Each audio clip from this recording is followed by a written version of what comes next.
Please welcome Severn. Thank you, Vanessa. And thank you so much, everyone, for honoring your invitation and for coming out to this awesome gathering. I'm just so thrilled to be here, and I feel just so excited. I can feel all the energy from everybody and from the last speakers. So I'm really, really honored to be here today. My name is Severn Cullis-Suzuki, and I was born here in the city of Vancouver on the territory of the Musqueam, the Squamish, and the Tsleil-Waututh peoples. And when I was born, a long time ago, nobody was acknowledging that this was occupied territory. And so this is a beautiful sea change that we've seen very recently, but it is an absolutely transformative practice that is now becoming very widespread. So I just wanted to acknowledge we are witnessing history right now as we start coming into relationship with the traditional practices of the land. So my blood comes from Japan and England. My father is third generation Japanese Canadian, and my mother is an immigrant from England. I'm married to a First Nations man, a Haida man, and we've lived on Haida Gwaii, which is in the northern part of the province. Well, they wouldn't say that they're part of the province or part of Canada. They are part of Haida Gwaii, the Haida Nation.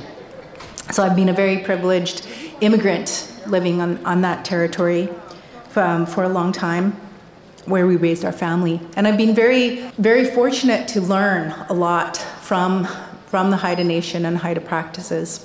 Today, more than ever, we need newcomers to the land, and I include myself in that, the new people who've come in the last few hundred years to really come into the traditions of the land, learn our good manners, if you will, and the practices that have been here for millennia. And in my life as an environmentalist, I have grown up with a lot of First Nations relatives and friends and adopted family, and they've taught me these things. And it's really helped me on my journey and my mission. And I can tell that I'm in the room today with a lot of purpose-driven people. And my purpose, that I knew from a very young age, was to heal our relationship with the earth. Our relationship is very broken as human beings with the lands. And now more than ever, people are reawakening to the need to heal our relationship with the earth and to reawaken our responsibilities and responsible practice as human beings. And I say reawaken because for the vast majority of our 200,000 year human existence, those facts that we have depended on the earth, that we have depended on healthy ecosystems for these things, to be alive, those were obvious. That is how humans managed to exist. We had to take care of the ecosystems and of the community that kept us alive. And even when we began to engage in a more sedentary lifestyle about 12,000 years ago, we still had to live in tune with the cycles of the seasons and the cycles of plants and animals and the earth. And in a plethora of different cultures, languages, economies, and governance systems, humans have lived within our ecological means and had a place in the world among other species of life on this planet. And we lived that way until just the last little fraction of our human history, which has been this acceleration of production of wealth and culminating in this era of extreme capitalism.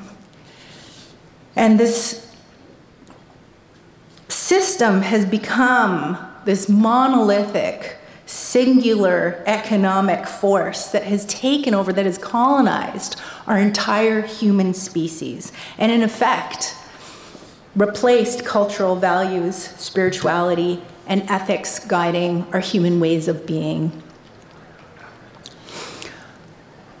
So when I heard that one of the catchphrases of the B Corp community is transforming capitalism, I thought, if this is true, if this is a true aim, then these are my people. And today, just listening to Mel and Asha and the other speakers, I know this is true.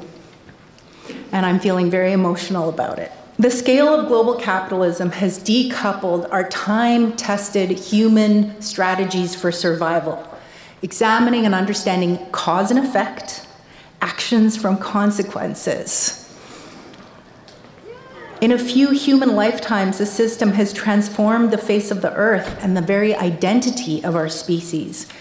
And today, as we now find ourselves in the 6th mass extinction event and experiencing the beginnings of climate change, transforming capitalism, creating and participating in an economy that supports our children, that supports justice, anti-racism, sustainability, health, and well-being of all people and all life in general. This cause is absolutely crucial for our species' survival. This is the work. I want to thank you for being here. I want to thank you for taking on this work and for being part of this movement. Today I want to talk about a little something that I call fossil fuel supremacy. And I offer today just as a framework, as a way of trying to make sense of how all these different systems of oppression are coming together to maintain a state of fossil fuel infrastructure and dominance as an energy system. I just want to make this offering to try to make sense because it's becoming clear that something massively is wrong, and it is very complex. And it's also to contextualize the work that all of you in trying to transform capitalism, it's context for the work that you're doing. No pressure. So we're all living in the last days of an era called I call fossil fuel supremacy, where the status quo and all the power structures and all the forces are seeking to uphold and continue the dominance of fossil fuels. Its supremacy is the only energy source, the only power infrastructure, and where even the well-meaning individuals within our governing structures seem powerless to enforce what is right for the people, because fossil fuel supremacy has been baked into our governance systems and structures. So don't worry, we're in the last days. And when I say days, well, of course, it could be weeks, it could be years. But it's very important to know that its days are numbered. And even mainstream energy analysts know this. And last fall, the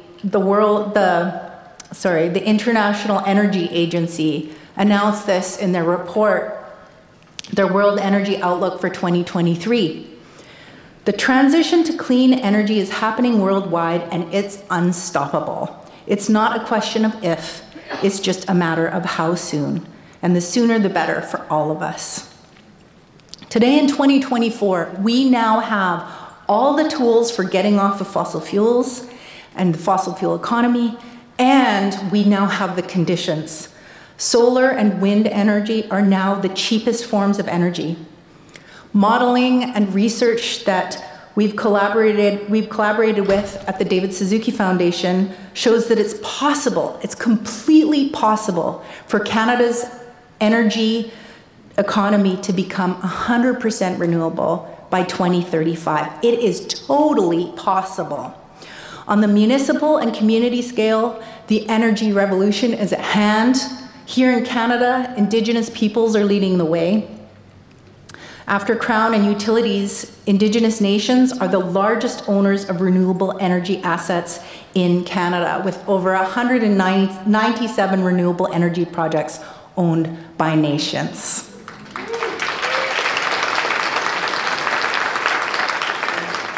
So this is a story that we don't hear all the time, and it's really important that we know the fossil fuel supremacy era's days are numbered. It will come to an end.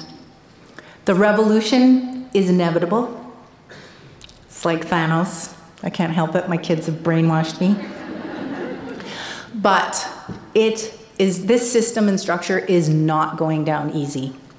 And it's going to take all of us in this room, all of us in the work that we're doing, all of us far beyond this room, far beyond even the B Corporation community to make this systems transformation happen. And the speed at which it happens is very important. Every moment we delay results in an increase of the degree of global heating and climate change. And this past week I've been doing lots of interviews with mainstream media actually tuning into the fact that we're breaking record after record with every passing month.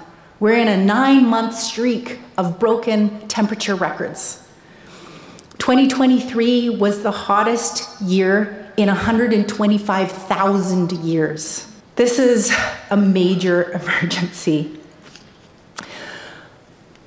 Last summer, we all know here in Canada, climate change really hit home. Over 200,000 Canadians were displaced because of the forest fires that burned far beyond whatever anyone had ever seen in this country before. And now wildfire season started in Alberta last month, which was February. These are unprecedented threats to our communities, our individuals, and especially our children.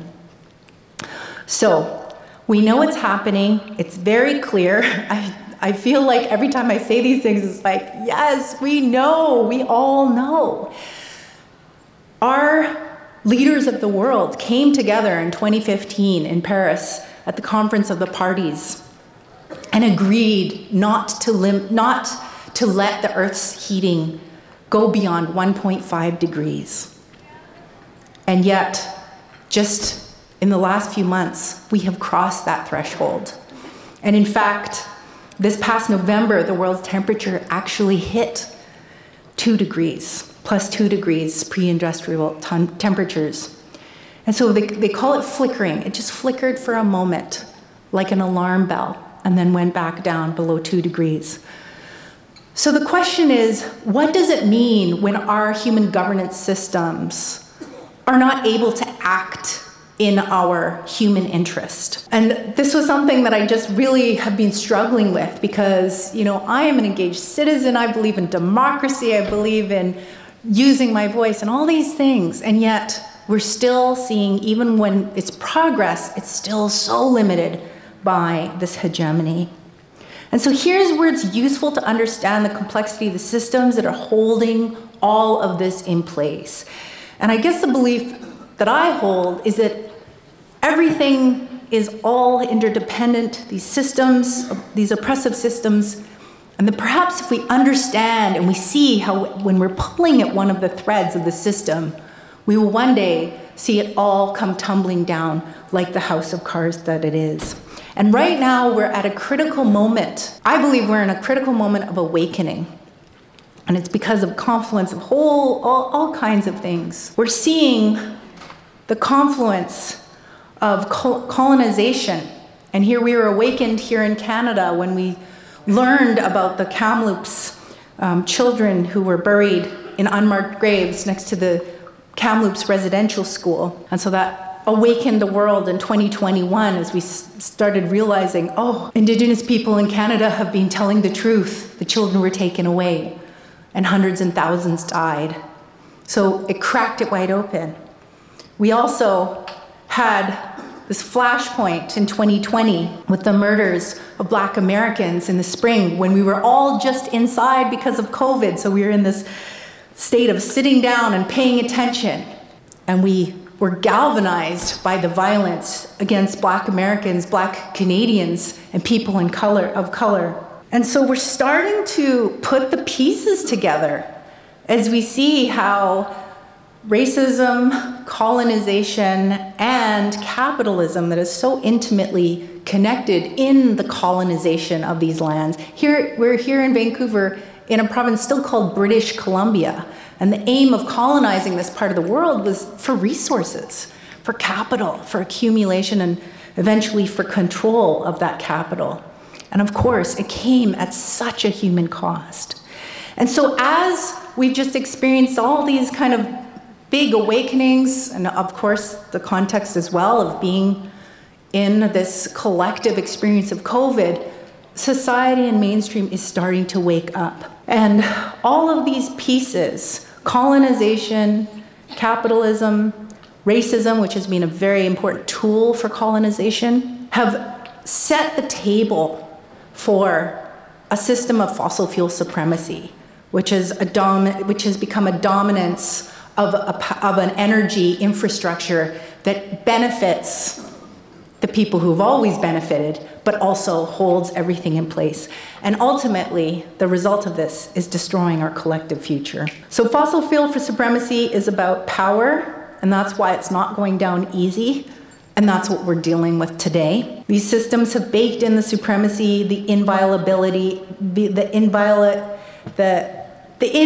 rule that fossil fuels are the status quo and they're what's needed to have a healthy society. And so this context and this structure is what I see movements like yours, movements like ours, as starting to unravel. And it makes me very proud to be here, because this is a critical time, but it's also a time of huge opportunity as we see the cracks in the system. And finally, I want to say that one of the things that is most important is figuring out not only how these systems are intersecting and broken, but what we want to emerge out of the ashes.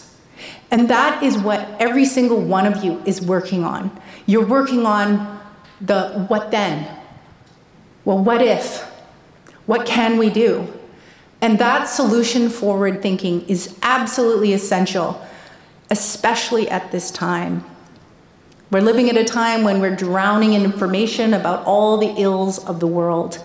And what we need is the energy of innovation, of inspiration, and the most important, energy of empowerment. So I want to thank you. I just came to share these thoughts with you today. I just came to share my gratitude that this community exists.